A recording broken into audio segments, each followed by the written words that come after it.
What's up, guys? We are back with another Star Wars Black Series review, taking a look at another 40th anniversary Empire figure from Wave 2. This is probably my most anticipated figure in this entire line so far.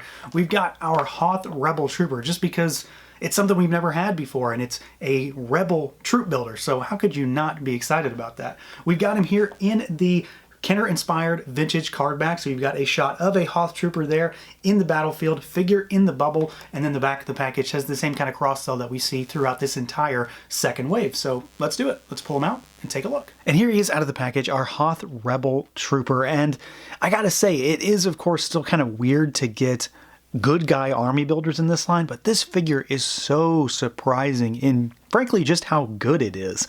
There is a lot going on here, not just from a general figure perspective where I like this figure on its own, but it also gives us kind of a leap forward as far as Black Series goes, with giving us the option to make different human characters with one figure thanks to faceplate swaps, which of course is unheard of pretty much in general for domestic retail toys. So this is pretty new territory, and yeah, I mean, I need a whole bunch of these guys now, frankly. I've only got the one still, so I'm definitely on the lookout for more, and I have a number of pre-orders. So let's take a look and see what this guy can do. He is kind of a mix of some of the newer and then some of the older style. So you've got a head that's on a ball peg, and then of course you've got an independently articulated neck as well. So the head can look pretty far up. He looks down pretty good. He looks up better than he does look down, though, honestly. Good tilt side to side, and then full rotation. You've got arms that go out at the shoulders. They rotate all the way around, but the backpack does kind of get in the way just a little bit. There is a slight butterfly joint in there, like we see with pretty much all new Black Series figures now. You've got a greater than 90-degree single jointed elbow that does rotate because you've got those deeper cuts that we're seeing lately. You've got lateral hinges, and you've got rotation on his left wrist, and then you've got a vertical hinge and rotation on his right. You've got a diaphragm cut here, so he goes backwards a little bit, forwards a little bit. You've got to get this kind of tunic piece over the belt. It'll go a little bit more. Good side to side, and then full rotation. The legs go all the way out. They do kick forward really good, even though you've got kind of a rubbery skirt piece here. They go backwards. You've got your thigh cut. You've got double jointed knees, so we do not have the newer style knees, the new single jointed pinless knees.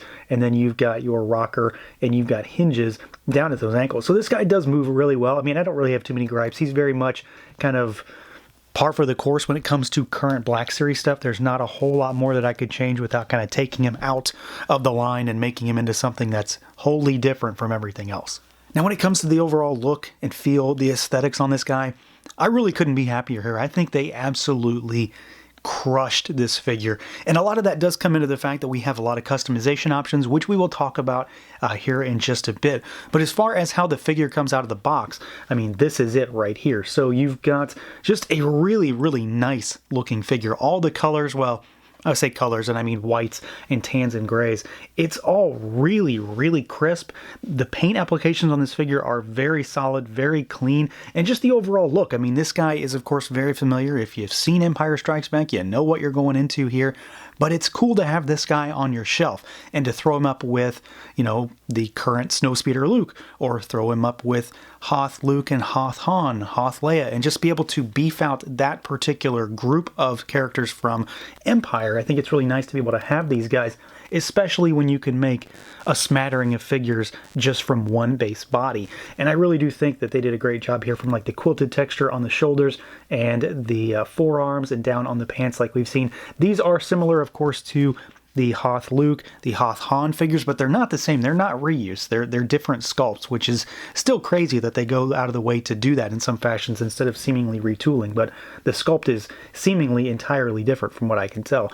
You got good paint applications here for the insignia on the side, a lot of texturing for like this pouch over here, and just a lot of little detail like these lines that run down the chest. You've got the plates on the chest and the belt buckle, and then these canisters are really well sculpted and really nicely painted with a nice shiny plastic there. And then you've got the backpack that houses something very exciting, which we will get to shortly. But this guy does remove off the back, so you can pop it off. It's just got a peg, but it's got these little grabbers here. The tunic kind of attaches to it. So it doesn't really hold it in place. That's what this peg is for, but you can pop it in there and it sort of makes it look like it's sort of grabbing onto it and it's all one piece rather than just sort of something that's floating on his back. The sculpt on it is really nice. There's a lot of little texture in there, and of course all of the piping and then the mechanical aspects of it with the little antenna that pops out. It's just a nice looking design. It's really clean, and the stark white colors are of course not all that common in Black Series, so it's really nice. It definitely sort of will pop on your shelf. And then we've got this head sculpt that tops it all off, and frankly, I think it's really well done. I'm not sure if it's supposed to be or if there are a lot of references for a specific character from Empire. I haven't gone back, nor do I plan to actually see if there's some person that he kind of resembles more than any other, but it's a good kind of generic looking head sculpt that I can't necessarily pick out of a crowd, so it works really well here. You've got pretty solid photo printing there. Sculpt is nice. He's got the little sash that hangs down, and you've got the quilted hat that of course does break apart to allow you to swap out the face plates, and then you've got a little antenna over there on the side. It's just a good looking head sculpt, and then you've got the removable goggles, so you can leave them on the bill of the cap, or you can take them off, or you can bring them down and set them over his face like that, and they work really well. Translucent green with some paint effects on there, and then you've got just a little elastic band to hold it all together. So this is one of the ways that you got right out of the box to make him into a different character, because frankly, if you've got one with the goggles and one without on, you likely aren't going to be able to notice any difference between the two. They just sort of look like a couple generic guys.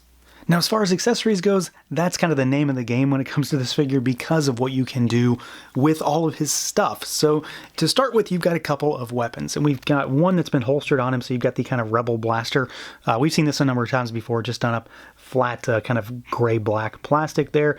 And then we've got this big guy, no paint on it either, but it's a nice, bigger, heavy blaster rifle for the Rebel trooper. So I like having the options. I like the fact that he does come with a bigger gun. That's kind of cool. And then, of course, you've got some other pieces to swap him out.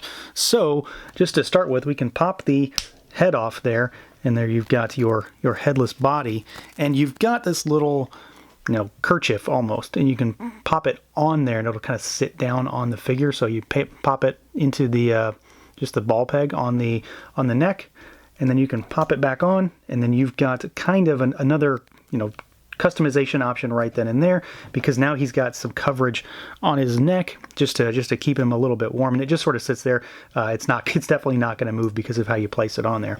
But that's of course not necessarily the big thing, and you can pop this and flip it around and cover his mouth too. We've got the backpack, which I talked about. It does come off, and it houses a certain horror within. So you've got the extra faceplate on the inside, and I love the fact that they put this in there because I love being able to store stuff, and frankly, that's something that I could see myself losing. So you've got the faceplate that sits inside the backpack, so you can pop the head off again if you want, just for ease of use maybe, and you can pop the cap off of this guy. So the top of the head comes off, and then you can pop that faceplate off, and then you can pop another faceplate on, put the cap back on, and there you go. You've got a different trooper with the same pack. So if you're familiar with figure arts, then you kind of know what's going on here, because that's very familiar territory for that product line. But this is something new. This is something different, and I really like it. I do think I prefer the regular head sculpt, not the regular one, but the one that he comes with in the box. This one, I don't think it's as good. Something about it looks a little, I don't know, kind of weird. Maybe it's the facial hair on it, but it's nice to have the option. So with this particular figure, you've got two head sculpts, but you've also got the goggles. So you can have goggles on the hat, you can have them on the face, you can have goggles on the face with the kerchief at the neck, you can have the kerchief up on the face. So there's a number of different options as far as making a troupe of figures here. So, there's quite a few combinations of how you want to set these up, so you can make this one guy, or this one figure anyway, into a number of different versions, so you can have a lot of different unique looking characters that aren't just a carbon copy one after another, which I really dig. I love the fact that they went the extra mile with this faceplate, and I can't get over the fact that they shoved it in the backpack. That on its own is really, really fantastic, and just a goofy way to store that accessory.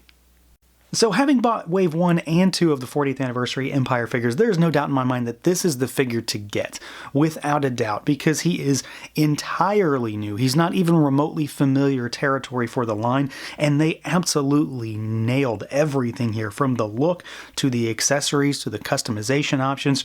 Just the ability to take this one figure and make him, even with the goggles, make him look different. Add the kerchief, add the extra face, the whole stuff, all of that is crazy that they went the extra mile on this figure. It really seems a little bit out of left field, especially for Black Series, to get a figure that is this overloaded in some respects with accessories. Don't get me wrong, I am not even remotely complaining. I think Hasbro absolutely knocked it out of the park. And I mean, yeah, you need at least 4, 5, 6, 7, however many of these guys. It's going to be great to see what people do with a little battalion of Hoth Rebel Troopers. So that's going to do it for this look at the Star Wars Black Series 40th Anniversary Hoth Rebel Trooper. Let me know what you guys think. Feel free to like, comment, subscribe, and share, and until next time.